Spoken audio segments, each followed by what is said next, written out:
Hello friends, welcome to my channel study शिक्षा।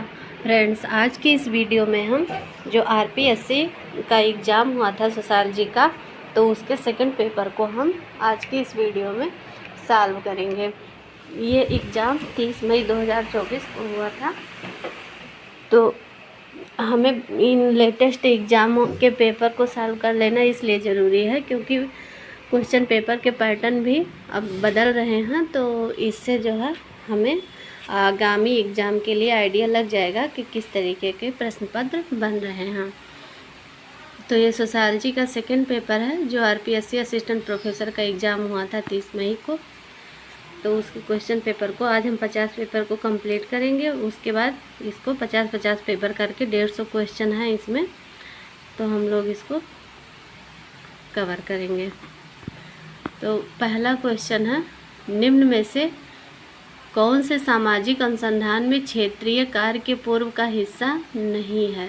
जो field work रहता है तो उसके पहले फील्ड वर्क के पहले का हिस्सा नहीं है। साहित्य का पुनरावलोकन, प्राकल्पना का निर्माण, तथ्यों का सारणीय एवं विश्लेषण या उत्तरदाताओं का चुनाव।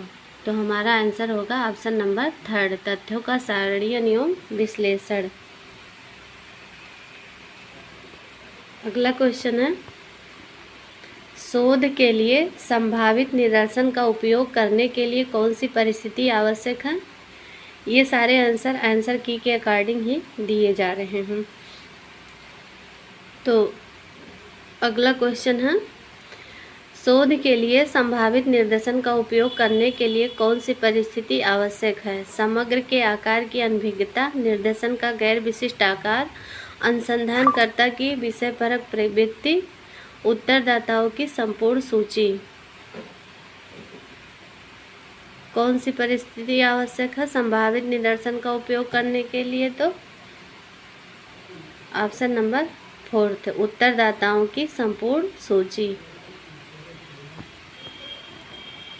क्वेश्चन नंबर 3, अंतर संबंधित संरचकों या संकल्पनाओं, परिभाषाओं तथा प्रस्थापनाओं का समुच्चय जो प्रघटनाओं के वर्णन और पूर्वानुमान के उद्देश्य चरों के बीच के संबंधों को स्पष्ट करते हुए प्रघटनाओं के व्यवस्थित दृष्टिकोण को प्रस्तुत करता है, तो वह क्या कहलाता है?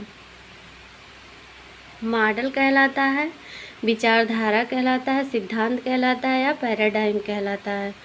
तो आंसर होगा ऑप्शन नंबर 3, वो सिद्धांत कहलाता है।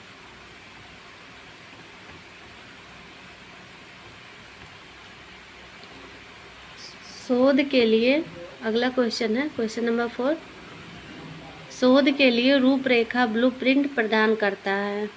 शोध के लिए रूपरेखा प्रदान करता है, तो कौन सा प्रदान करता है? शोध प्ररचना, निर्देशन का आकार, आंकड़ों के स्रोत या वैज्ञानिक अन्वेषण। तो जो रिसर्च डिजाइन है ये ब्लूप्रिंट का कार्य करता है। क्वेश्चन नंबर 5,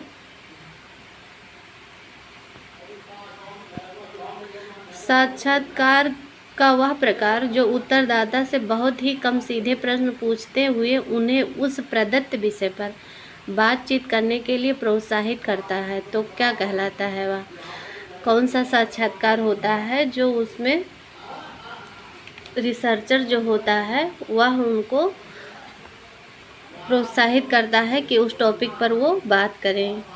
तो संरचित साक्षात्कार होता है, औपचारिक साक्षात्कार होता है, अनिर्देशित साक्षात्कार होता है या पुनरावृत्तिक साक्षात्कार होता है? आंसर होगा अनिर्देशित साक्षात्कार, यानी कि ये निर्देशित नहीं होता है, नॉन डायरेक्टिव इंटरव्यू होता है, क्योंकि इसमें खुल के बातचीत करने के लिए वो प्रोत्साहित कर रहा है कि उस विषय पर, उस टॉपिक पर अपना वो अनुभव दे, विचार दे, खुल के बातचीत करे, तो वह अनिर्देशित साक्षात्कार होगा। क्वेश्चन नंबर 6, निम्नलिखित में से कौन सी संस्था भारत में समाज विज्ञान अनुसंधान को प्रोत्साहित करती है? विज्ञान एवं प्रौद्योगिकी विभाग, वैज्ञानिक एवं औद्योगिक अनुसंधान परिषद, राष्ट्रीय शैक्षिक अनुसंधान एवं प्रशिक्षण परिषद, भारतीय समाज विज्ञान अनुसंधान परिषद।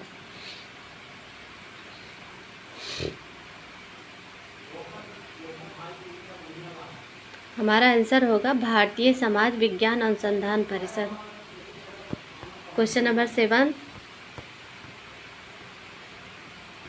निम्नलिखित में से कौन सा पक्ष सामाजिक सर्वेक्षण से संबंधित नहीं है?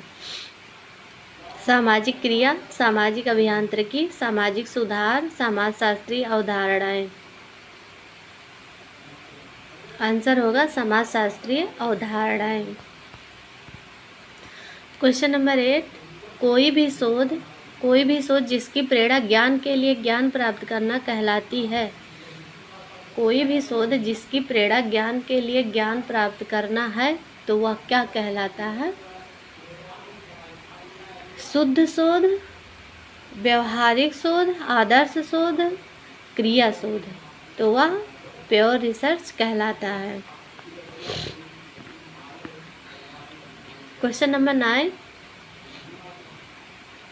वह प्राकल्पना कि पुरुष एवं महिलाओं में आत्महत्या की दर के संदर्भ में अंतर नहीं होता है तो कौन सा उदाहरण है? शून्य प्राकल्पना, वैकल्पिक प्राकल्पना, नकारात्मक प्राकल्पना या सकारात्मक प्राकल्पना। तो वह शून्य प्राकल्पना है, यानी कि नल हाइपोथेसिस। क्वेश्चन नंबर 10,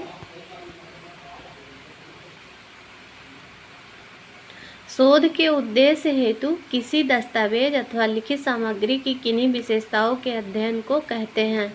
शोध के उद्देश्य हेतु किसी दस्तावेज अथवा लिखित सामग्री की किन्हीं विशेषताओं के अध्ययन को कहते हैं? प्रश्नावली, अनुसूची, अंतर्वस्तु विश्लेषण या अवलोकन। तो अंतर्वस्तु विश्लेषण, क्योंकि ये लिखित दस्तावेज होते हैं जो, और कोई सामग्री लिखित सामग्री, तो उसके आधार पर अध्ययन जब होता है तो वह कंटेंट एनालिसिस कहलाता है। बाकी और सब जो वो प्राथमिक रिसोर्स हैं तथ्य संकलन के। क्वेश्चन नंबर 11, जब एक मानव शास्त्री किसी द्वीप पर वहाँ के व्यक्तियों एवं संस्कृति का तल्लीनता से अवलोकन एवं सहभागिता के द्वारा अध्ययन करता है तो यह किसका उदाहरण है? निर्वंशीय अनुसंधान, मूल्यांकनात्मक अनुसंधान, तुलनात्मक अनुसंधान या परीक्षणात्मक अनुसंधान। तो यह निर्वंशीय अनुसंधान हो। क्वेश्चन नंबर 12, उपयोग योग्य प्राकल्पना की विशेषता कौन सी नहीं है? यह वैचारिक रूप से स्पष्ट होनी चाहिए। उपयोग योग्य प्राकल्पना की विशेषता कौन सी नहीं है? तो यह वैचारिक रूप से स्पष्ट होनी चाहिए, या अनुभवजन्य रूप से सत्यापनीय नहीं हो सकती है, या विशिष्ट होनी चाहिए, या अवलोकनीय वस्तुओं पर आधारित होनी चाहिए। तो यह अनुभवजन्य रूप से सत्यापनीय नहीं होनी चाहिए, तो यह गलत है। क्वेश्चन नंबर 13, अंतर्वस्तु विश्लेषण के लिए निम्न में से कौन सा तथ्यों का स्रोत नहीं है? दस्तावेज, अभिलेख, फिल्म सामग्री या अवलोकन। तो जो ऑब्जर्वेशन है ये प्रत्यक्ष विधि है तथ्य संकलन की या कंटेंट एनालिसिस की। बाकी जो है ये सब अंतर्वस्तु विश्लेषण या कंटेंट एनालिसिस की सामग्री है।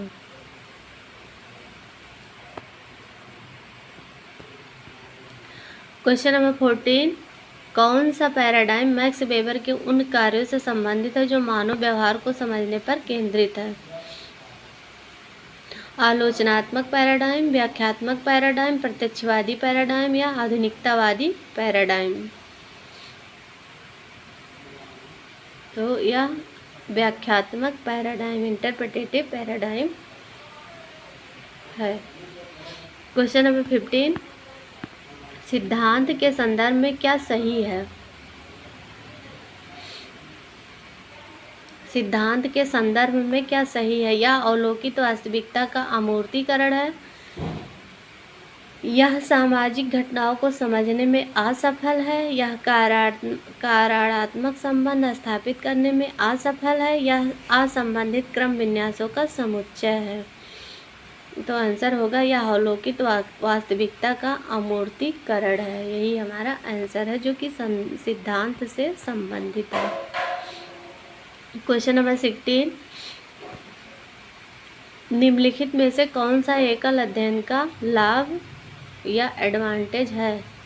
वैज्ञानिक सामान्यीकरण के लिए सीमित प्रमाण, यह गहन अध्ययन को संभव बनाता है, या अनुसंधानकर्ता के व्यक्तिगत विचारों, परिणामों एवं निष्कर्ष की दिशा को प्रभावित करते हैं, इसमें प्रतिनिधित्व का अभाव होता है। तो एकल अध्ययन का कौन सा लाभ है? ऑप्शन नंबर सेकंड, यह गहन अध्ययन को संभव बनाता है। क्वेश्चन नंबर 17, सामाजिक विज्ञान अनुसंधान में मॉडल का सबसे उपयुक्त अर्थ कौन सा है? मूल वस्तु का प्रतिनिधित्व, आदर्श प्रारूप, अंतः संबंधित तत्वों की व्यवस्थित संकल्पना, या कल्पनाओं से निर्मित प्रास्थापना समुच्चय।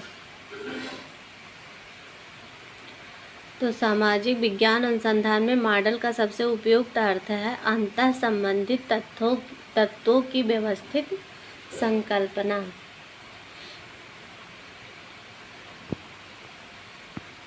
सामाजिक अनुसंधान में डिस्कोर्स यानी विमर्श विश्लेषण का मूल परिमाणात्मक विचार क्या है?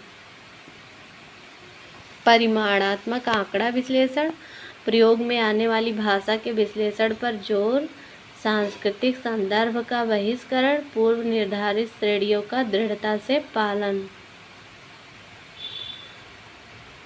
तो आंसर होगा प्रयोग में आने वाली भाषा के विश्लेषण पर जोर। क्वेश्चन नंबर 19, सिद्धांत का एक आवश्यक भाग है का गैर अवलोकनीय वास्तविकता से अमूर्तता, कारणात्मक व्याख्या, राजनीतिक हस्तक्षेप, सांस्कृतिक द्वैध वृत्ति। तो सिद्धांत का एक आवश्यक भाग निम्न में से कौन सा है? कारणात्मक व्याख्या, कैजुअल एक्सप्लेनेशन जो है ये सिद्धांत का एक आवश्यक भाग है। क्वेश्चन नंबर 20, निम्न में से कौन सा मूलतः एक अच्छी प्राकल्पना की विशेषता नहीं है? जो हाइपोथेसिस होती है उसकी जो विशेषताएं होती है तो इनमें से कौन सा नहीं है? मूल्यांकन पर आधारित और धारणात्मक रूप से स्पष्ट, उपलब्ध तकनीकों से संबंधित, सिद्धांत के एक ढांचे से संबंधित। तो कौन सी अच्छी प्राकल्पना की विशेषता नहीं है? मूल्यांकन पर आधारित। हमारा आंसर होगा मूल्यांकन पर आधारित, ये प्राकल्पना की विशेषता नहीं है। क्वेश्चन नंबर 21, जब अनुसंधानकर्ता सूचनाओं का उत्तरदाताओं से संकलन करता है और उन्हें सार्वजनिक न करने का वादा करता है तो इसका क्या अर्थ है? गोपनीयता, विश्वसनीयता, पारदर्शिता या वैधता। तो आंसर होगा गोपनीयता। क्वेश्चन नंबर 22, निम्न में से कौन सा बिंदु उस सूचित सहमति पत्र पर नहीं होना चाहिए जिस पर शोध प्रतिभागी हस्ताक्षर करते हैं? कौन सा बिंदु उस सूचित सहमति पत्र पर नहीं होना चाहिए जिस पर शोध प्रतिभागी हस्ताक्षर करते हैं? उनकी सहभागिता स्वैच्छिक है, सारे प्रश्नों का उत्तर देना आवश्यक है, वह किसी भी समय साक्षात्कार के लिए मना कर सकते हैं, यदि दर्ज हो जाती है तो पहचान संबंधित प्रत्येक जानकारी साक्षात्कार में से हटाई जानी चाहिए।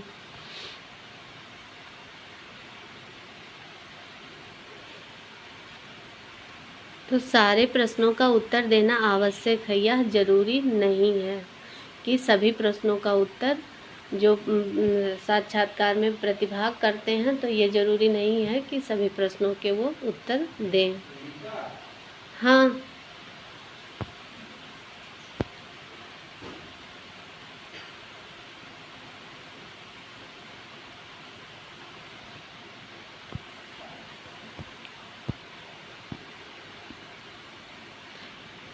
क्वेश्चन नंबर 23, सामाजिक अनुसंधान में नृवंश विज्ञान की एक विशेषता क्या है?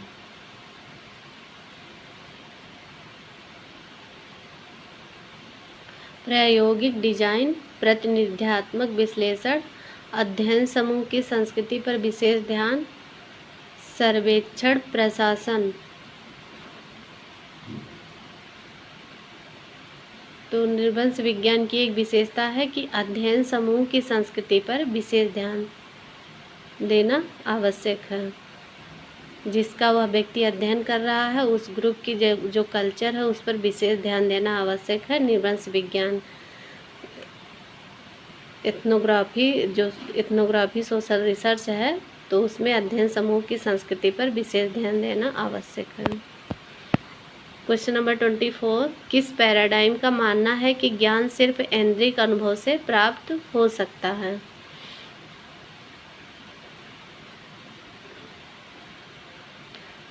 व्याख्यात्मक पैराडाइम, नृवंशीय पैराडाइम या प्रत्यक्षवादी पैराडाइम या आलोचनात्मक पैराडाइम?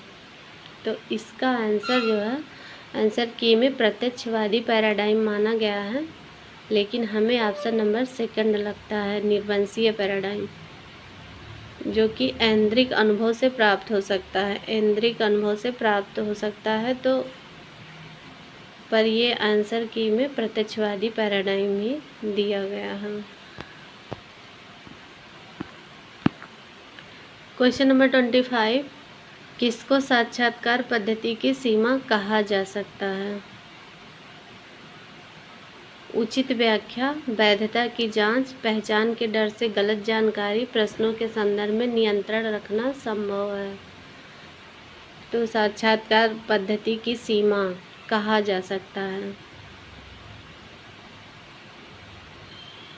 पहचान के डर से गलत जानकारी, ये नहीं होना चाहिए साक्षात्कार पद्धति में।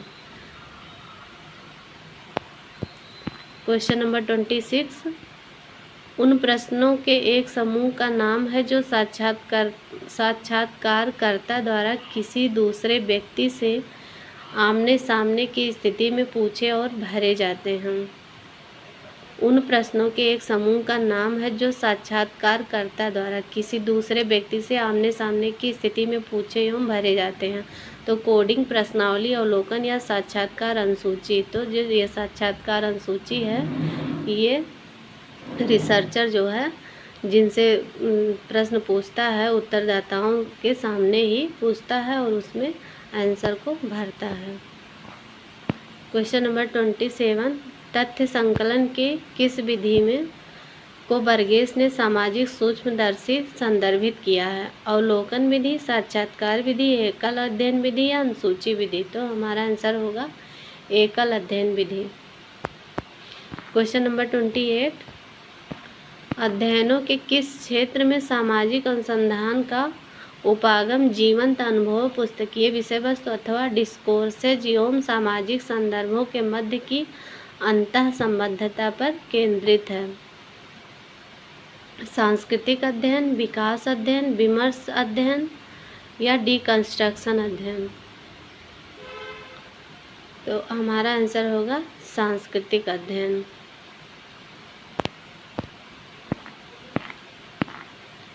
क्वेश्चन नंबर 29, कौन सा प्रश्नावली विधि का लाभ नहीं माना जा सकता है? विशाल जनसंख्या का अध्ययन, स्वतंत्र एवं प्रमाणिक सूचना, अस्पष्ट हस्तलिपि, न्यूनतम व्यय?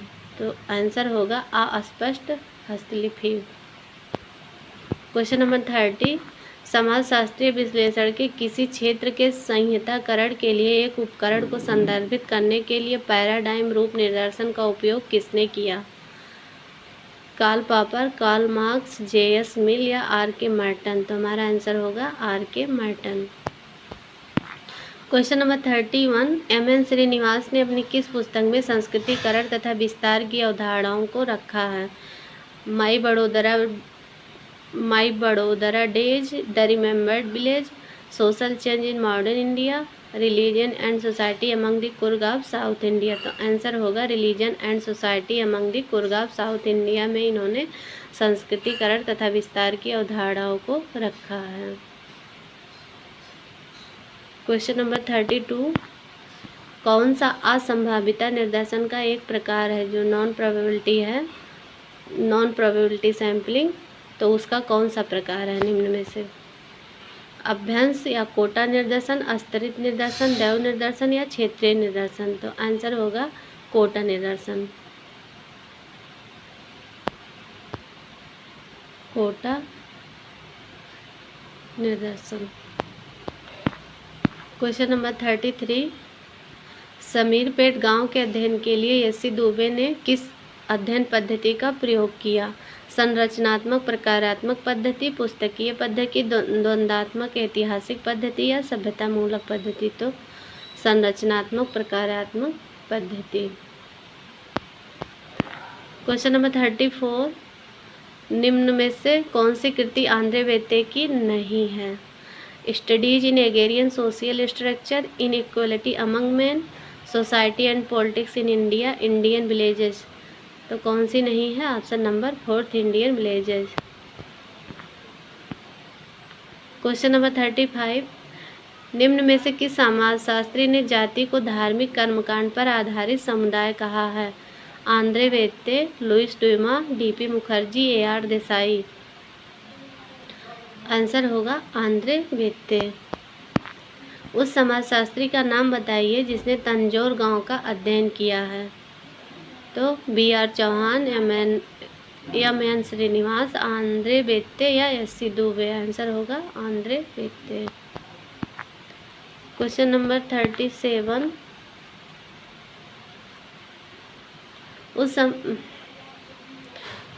किसके अनुसार शहरी सामाजिक संरचना और संगठन का अध्ययन भारतीय समाज की व्यापक सैद्धांतिक समस्याओं के संदर्भ में प्रासंगिक है?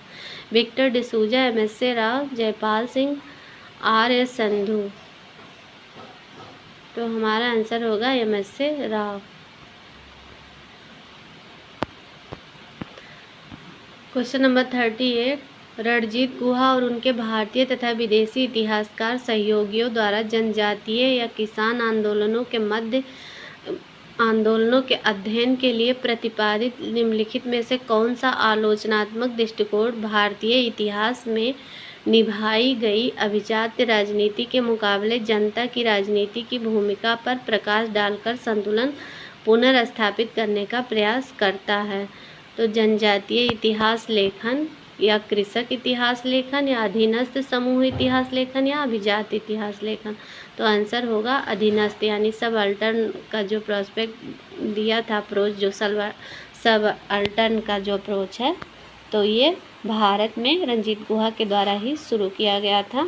उसके बाद डेविड हार्डी मैन भी इससे रिलेटिव थे और भीमराव अंबेडकर जी भी इससे रिलेटिव थे।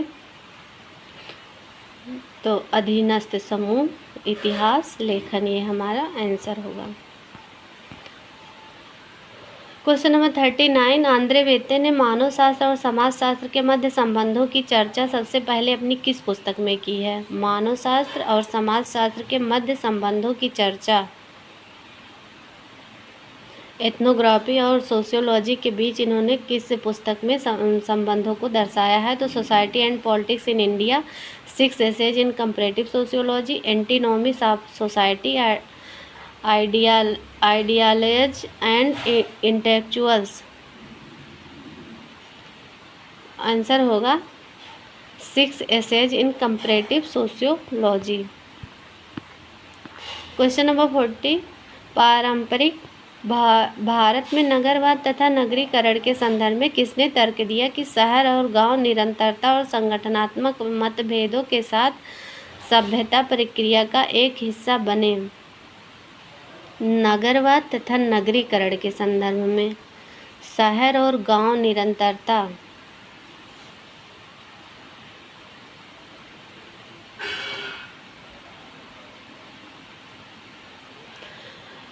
ए Ghosh, M S A. Rao, Meera Kaushambi, गैबिन humbly?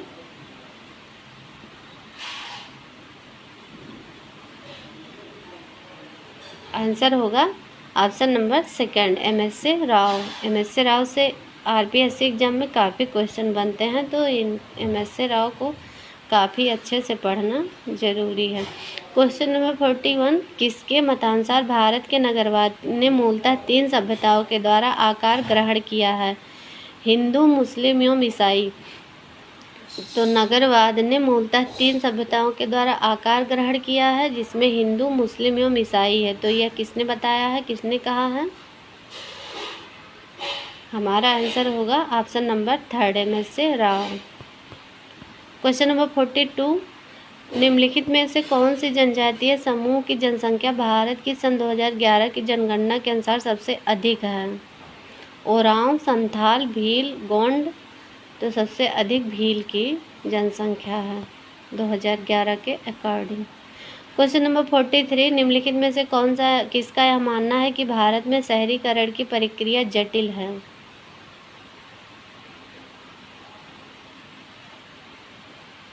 Gideon Sjoberg, MN Srinivas, DN Majumdar या MS Rao.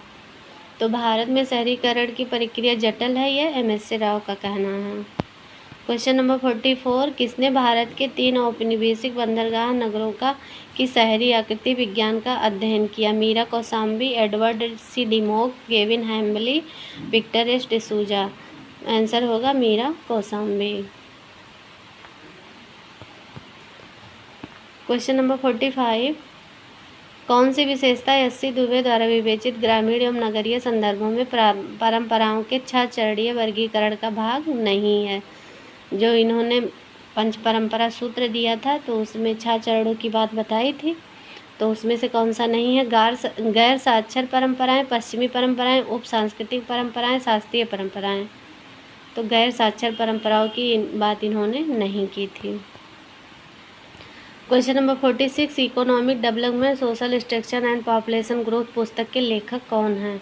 Victor S. D'Souza, NK Bose, Ranjit Guha, Meera Kosambi. तो economic development, social structure and population growth के पुस्तक के लेखक विक्टर S. डिसूजा।